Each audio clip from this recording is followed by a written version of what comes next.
Hey everyone, I just wanted to make a little video, uh, and I'm going to be reading in Mark 8, 22 through 26 probably.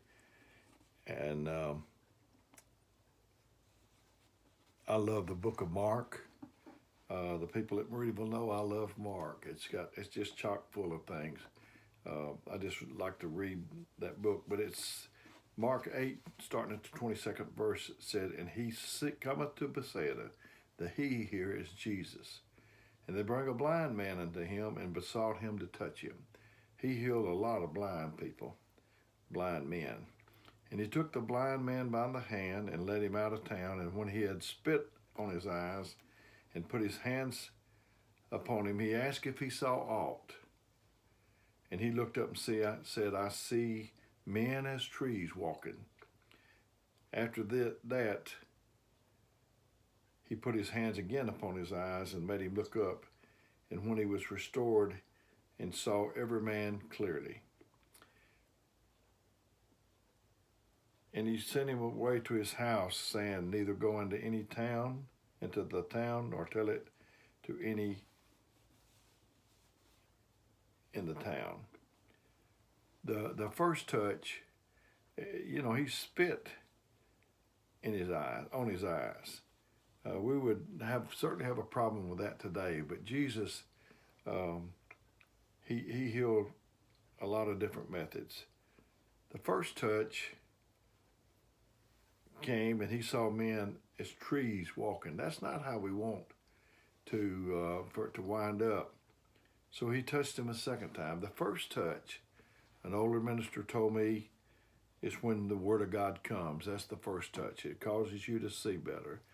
The second touch comes uh, when you obey the Word of God, when you put it in your life. That's the second touch. Just hearing it won't clear you up, but when you start to obey it clears you up. I know when you take an eye test, they'll rotate that little thing, say which one's better, this one or this one or two, or whatever they do, and they just keep on going until they get it at the best. Um, you can have sight but no vision. Helen Keller said that you could have sight with no vision, and we've got to have our vision. It said, without a vision, where there is no vision, the people perish. I think that was Proverbs 29:18. So we need vision, and we need vision in our marriage. We need vision in our church. Um, we have a communication gap sometimes. Uh, the husband and the wife, they speak different languages. To me, the wife speaks love and the man speaks respect. And when it's talking about husbands and wife in Ephesians in the 5th chapter, it says, uh, for the man to love his wife as Christ loved the church. And the man, it says, the woman said, see thou reverence her husband. She wants respect. She wants love. He wants respect. Um, I know a couple, one of them can speak Spanish and English. The other one only speaks English. If they both speak in English to each other, they make it pretty good. But the man is very limited in what Spanish he understands. So uh, we have to be speaking the same language. Um, when a man gives his wife roses and he gets no reaction, then she's telling him not to do that anymore. So if you want roses and your husband gives you roses, and that's not exactly what you wanted, but it beats not getting anything, you need to make kind of a big deal over getting those roses. It's the same with God when He sends you the Word. If you have no reaction to it, um, then God doesn't have any incentive to send you the Word again. When the Word comes, you need to tell God, feed me, Lord.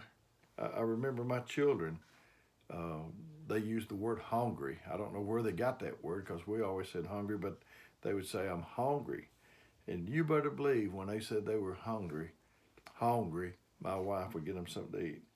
But you need to tell God I'm hungry. Don't go around acting full.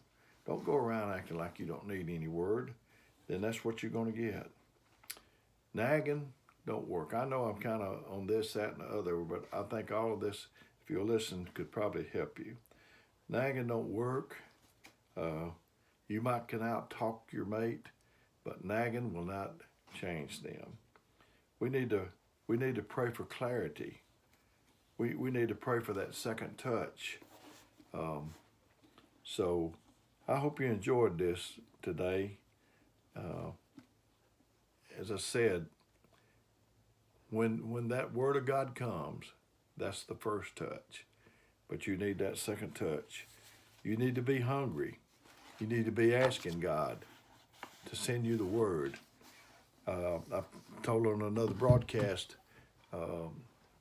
once I went through a real dry spell at Meridian, and I couldn't, I went to church, I saw the hungry faces, but I had nothing. And I started begging God. I mean, I didn't just start begging him today and the answer came the next day. I started begging God. And I was begging him to send the word of God to those hungry people. And when God heard me, I had a little vision, and I went to the refrigerator, and there was milk just pouring out of it. Just the bottles just started, jugs just started pouring out of the refrigerator. When you get hungry, when you tell God that you're hungry, when you ask God to feed you, he will send you something. It's sort of supply and demand. If there's no demand, there's very little supply. So just tell God, water me, feed me, Lord, and I'm sure that he'll send you the word of God. May God bless you. I hope that he sends you what you need. May God bless you.